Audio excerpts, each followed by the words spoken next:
ketimpangan, ketidakadilan masih menjadi pemandangan yang jamak di sekeliling kita. Kita tidak sepatutnya tinggal diam. Manusia, sebagai anggota alam semesta, selalu dipanggil untuk berbuat baik. Saya, Putri Demas, akan menemani Anda mencari jawaban atas pertanyaan mendasar dalam hidup. Jika Tuhan Maha Pengasih, mengapa sebagian manusia menderita? Dan apa yang seharusnya kita lakukan sebagai kaum yang cukup beruntung?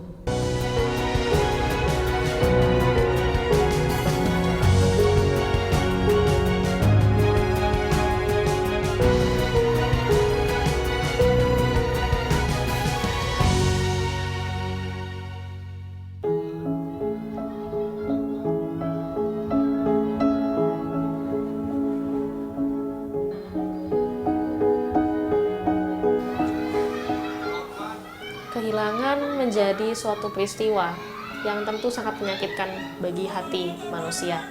Terutama karena kehilangan itu kita tentu membayangkan bagaimana menjalani hari ke depan tanpa seseorang. Di gempa Cianjur menjadi salah satu peristiwa yang tidak hanya menyisakan luka fisik, tetapi juga memisahkan antara suami dengan istrinya, anak dengan orang tuanya. Kami merangkum kisah-kisah kehilangan yang dialami para korban di Cianjur dan bagaimana mereka yang selamat berjuang untuk melanjutkan hidup. Tuhan, ya Allah, ya Rabbi. Keadaan korban bergelimpangan. Nonton, baik. Nonton psikolognya buat. Warga Panagan. Banyak yang korban nih.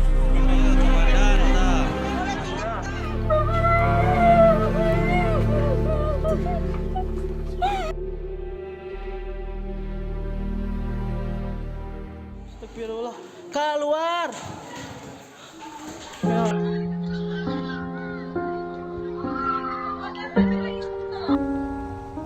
Gempa mengguncang Kabupaten Cianjur, Jawa Barat, Senin siang 21 November 2022. Gempa dengan kekuatan magnitudo 5,6 meluluh lantakan 12 kecamatan di Cianjur.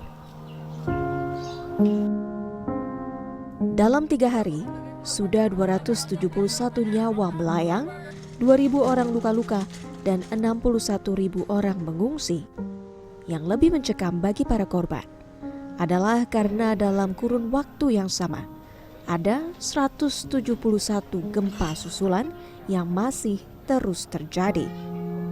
Terus pada ada gempa, suami saya itu mau keluar, tapi keburu ketiban kulkas kan, nyaris nggak bisa keluar kan, udah keiniin sama bangunan. Terus anak saya yang lagi bobo itu, tetehnya kan lagi nonton TV kas gitu, ada gerakan ini, langsung ngerangkul ininya. Terus tetehnya teh ketiban tembok sama ini pintu sama ini kaca, kakinya kena. Terus habis itu mau nyelamatin diri kan susah ya, karena itunya bangunannya itu terlalu nggak ada jalan lagi, udah gelap sama terlalu nggak tahu ya. Terus pas waktu itu teh orang-orang udah berteriak, terus disangkanya udah meninggal mungkin karena nggak ada suara anak gitu kan. Anak saya yang satu lagi di luar. Terus semuanya alhamdulillah bisa selamat gitu. Di tengah situasi traumatis ini, korban harus bertahan dalam pengungsian yang serba terbatas, serta proses penyaluran bantuan kebutuhan pokok yang berproses sedikit demi sedikit.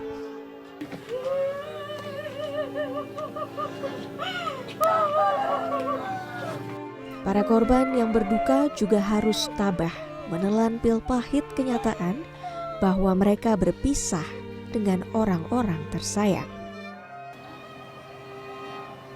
Tak kuasa menahan sesak duka di dada, sebagian dari warga mengais-ngais reruntuhan, berharap anggota keluarga mereka yang hilang ditemukan di balik longsoran tanah.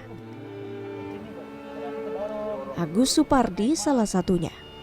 Warga desa Cijendil, Dusun Cugenang, Cianjur, Jawa Barat ini menggali puing-puing dengan alat seadanya. Pokoknya saya makanya dari kemarin pengennya, yang kemarin kan nggak boleh katanya kalau nggak ada izin, makanya saya nunggu gitu. Tapi kenapa itu terlambat gitu, makanya saya turun lah sama RT berbicara lah, ngobrol-ngobrol gitu. Gimana ini istri sama anak pengen ketemu gitu ya, makanya dia ngobrol-ngobrol, katanya kemarin udah diizinkan, kita ayo turun aja gitu. Soalnya saya pengen cepet-cepet ketemu anak sama istri. Pasti istri sama anak ada di rumah. Soalnya sempat makan dulu sama saya di depan. Pas makan jam 12 saya kerja saya kan bangunan. Nah pas istirahat makan bareng sama saya, anak sama istri. Nah habis makan dia pulang ke rumah. Ya pengen ketemu aja. Terusnya saya sampai mana ya, pokoknya saya pengen ketemu sama anak sama istri. Ya. Kisah ayah terpisah dengan anak dan istri juga dialami Deden. Keluarganya tertimbun longsoran tanah sepanjang 300 meter di Jalan Nasional Jakarta menuju Bandung via jalur puncak yang melewati dua wilayah Kampung Pos dan Kampung Cugenang, Desa Cijedil, Kecamatan Cugenang, Kabupaten Cianjur. Terus anak saya video call jam 1 tuh aja, wih katanya. Terus? Ya lagi pulang lagi di jalan. Itu terakhir kali. Keluarga Bapak ada di mana sekarang? Di sana di mana, Kang? Di sana tertimbun sama warung-warungnya. Berapa orang, Pak? Di warung ada 2, istri sama anak yang paling motor. Belum dievakuasi, Pak? Belum. Berapa? Satu peristiwa gempa tak hanya memisahkan keluarga, tetapi juga teman. Kisah mengerikan ini mungkin juga akan menjadi kenangan bagi Kevin. Warga Gang Harapan 1 ini tertimpa reruntuhan tembok saat sedang bermain bersama 3 teman lainnya saat gempa terjadi. 2 temannya meninggal dunia. 1 orang lain kritis dan menjalani perawatan di rumah sakit. Beruntung Kevin selamat. Meski mengalami luka serius dengan 8 jahitan di bagian kepala. Dengan trauma, kini Kevin dan keluarganya tinggal bersama di tempat pengungsian dan berharap kondisi berangsur tenang. Saat itu saya lagi di bengkel, ya biasa aktivitas sehari-hari di bengkel gitu kan. Nah nggak lama kemudian ada kejadian gempa, saya juga merasakan. Nggak lama kemudian saya dapat kabar dari keluarga, dari family, kalau anak saya dapat kena runtuhan tembok. Nah, dalam waktu itu juga saya lihat dan ya ini seperti ini. Hingga saat ini masih banyak kebutuhan yang diperlukan korban. Makanan, obat-obatan, pakaian, popok bayi, terlebih air bersih, serta kebaikan hati sahabat baik untuk berbagi. Tuhan, ya Allah, ya Rabbi. Tidak ada bencana yang tak menimbulkan luka, terlebih jika luka itu karena kehilangan yang tercinta. Tapi yang berhasil selamat harus tetap melanjutkan hidup dan menata kembali masa depan. Mereka yang menjadi korban tentu tidak sendirian. Pasukan gabungan yang fokus mengevakuasi kerabat mereka yang masih hilang, relawan yang menyalurkan bantuan, serta dukungan doa seluruh bangsa menjadikan mereka kuat.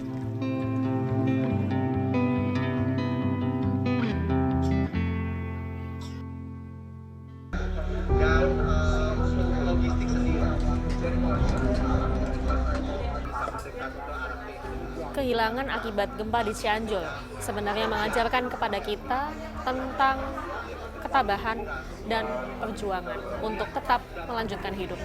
Kisah kehilangan lainnya datang dari remaja di Jawa Timur yang kehilangan sosok ayah tetapi berjuang untuk mengisi peran tersebut di rumah.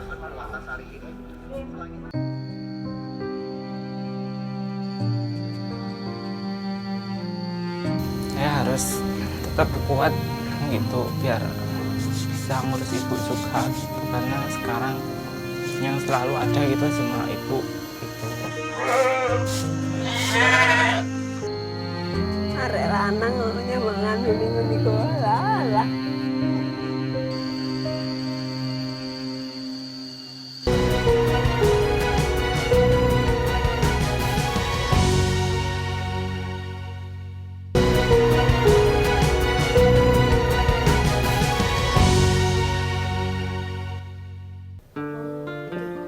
Masuk situ ya, udah nyampe ya.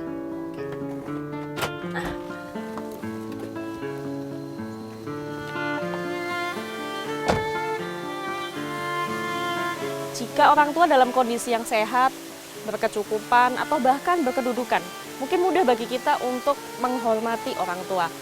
Tetapi jika kondisi sebaliknya, itu menjadi tantangan bagi kita untuk tetap berbakti pada orang tua.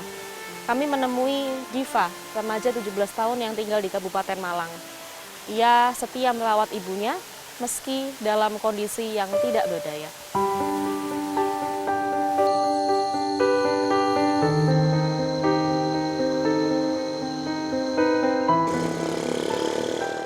Matahari baru saja menampakkan diri di ufuk timur.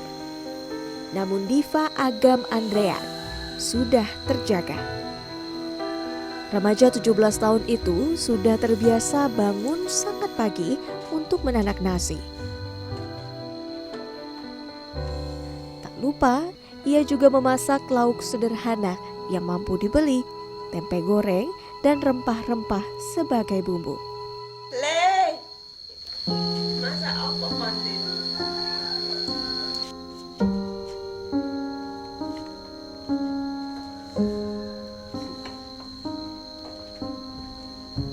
Diva, begitu ia akrab disapa, harus mandiri. Anak bungsu dari 3 bersaudara ini harus bertahan dan kuat demi merawat ibunya, Mariati, yang tak berdaya.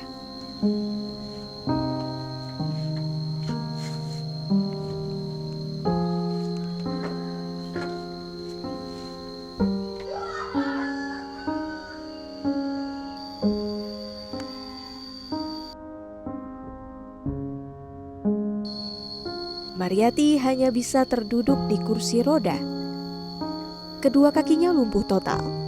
Sementara kedua tangannya lemah, tak bisa melakukan pekerjaan berat. Bahkan untuk sekadar makan, Diva harus membantunya. Apalagi untuk mandi dan mengerjakan pekerjaan rumah tangga. Wanita 53 tahun ini sama sekali tidak mampu.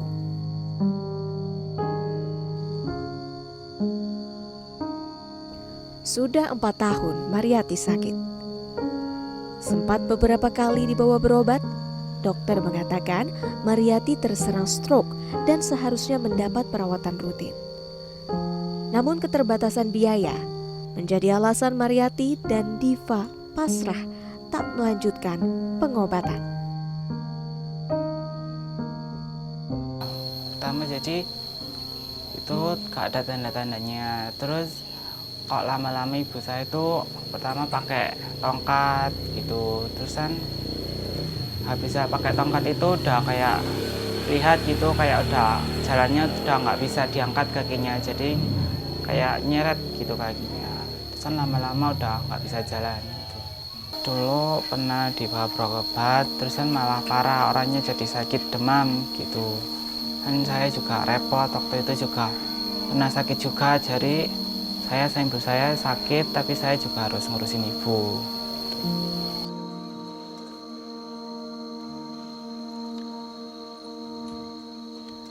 Mereka hanya tinggal berdua. Ayah Diva pergi dari rumah kira-kira 10 tahun silam tanpa pamit. Kakak pertama Diva ikut suaminya bekerja sebagai petani di Maluku. Sedangkan kakak keduanya tinggal di Kota Malang dan tinggal bersama suaminya yang menjadi buruh tani. Karena keterbatasan biaya, kedua kakak Diva hanya sesekali pulang dan mengirimkan uang memenuhi kebutuhan sehari-hari Diva dan ibunya.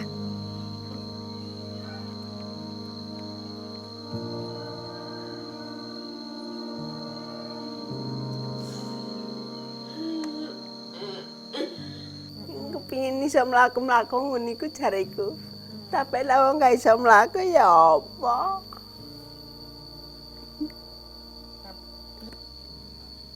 Kenapa?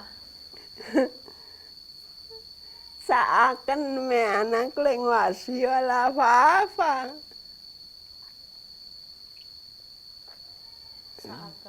Seakan. Arek lanang nyamangan nguni-nguni ku lah. Bapak yang jadi seneng main, tadi ini ya sembuh, ora karuan, ora tau balik. Nggak pamit sama ibu. Kak.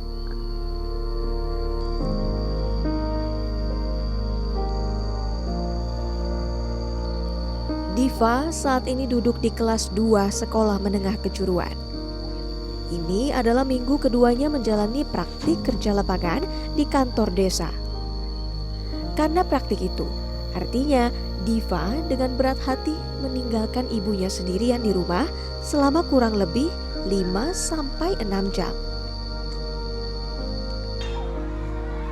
Sesungguhnya Diva punya cita-cita besar, menyelesaikan sekolah dan mendapat pekerjaan untuk memenuhi kebutuhan rumah, bahkan melanjutkan kuliah. Namun Diva khawatir itu semua hanya menjadi angan-angan yang tak sempat terwujud lantaran memikirkan sang ibu.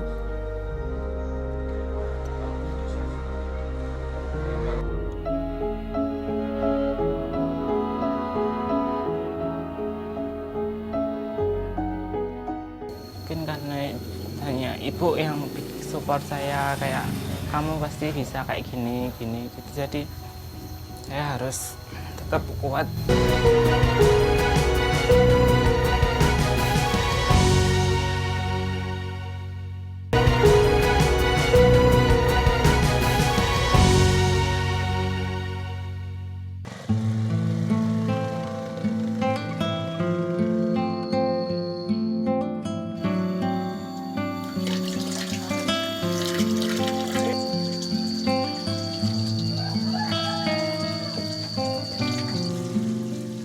Ketika pulang sekolah, hari seperti baru dimulai bagi Diva.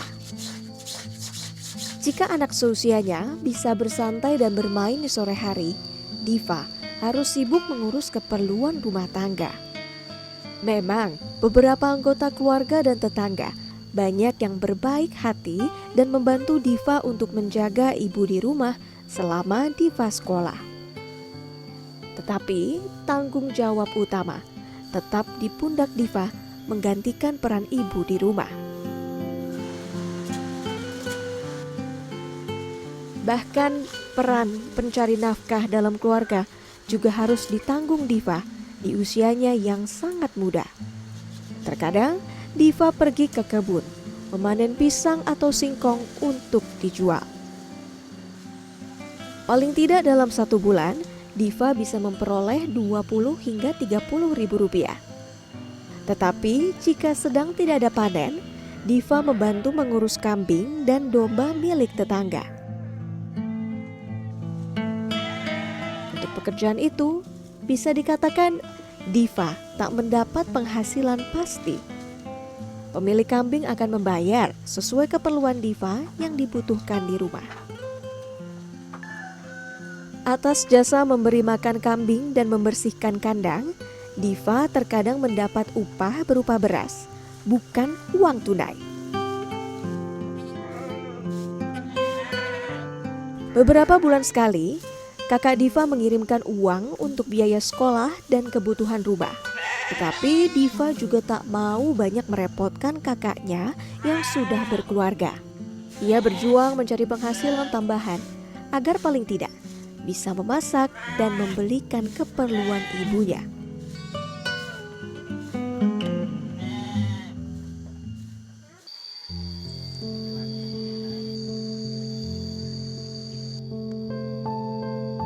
Diva dan ibunya tinggal di desa Sumber Tangkil, Kecamatan Tirtoyudo, Kabupaten Malang, Jawa Timur. Di rumah peninggalan orang tua Mariyati inilah, mereka berdua berteduh, saling mendukung satu sama lain.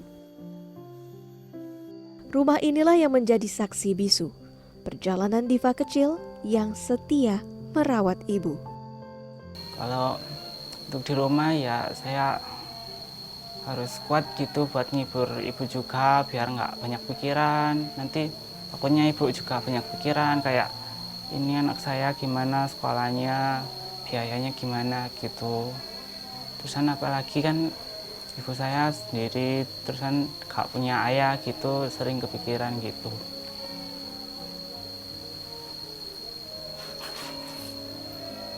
Mungkin karena hanya ibu yang support saya kayak kamu pasti bisa kayak gini gitu, jadi saya harus tetap kuat gitu biar bisa ngurus ibu juga gitu, karena sekarang yang selalu ada gitu cuma ibu gitu.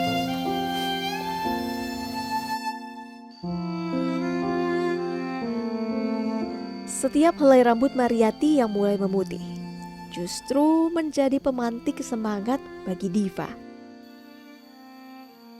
Dalam 4 tahun terakhir merawat ibunya, tak berarti Diva selalu kuat. Ada masa-masa ia lelah. Tetapi ketimbang menyerah, Diva bangkit dan tetap memenuhi bakti kepada ibu.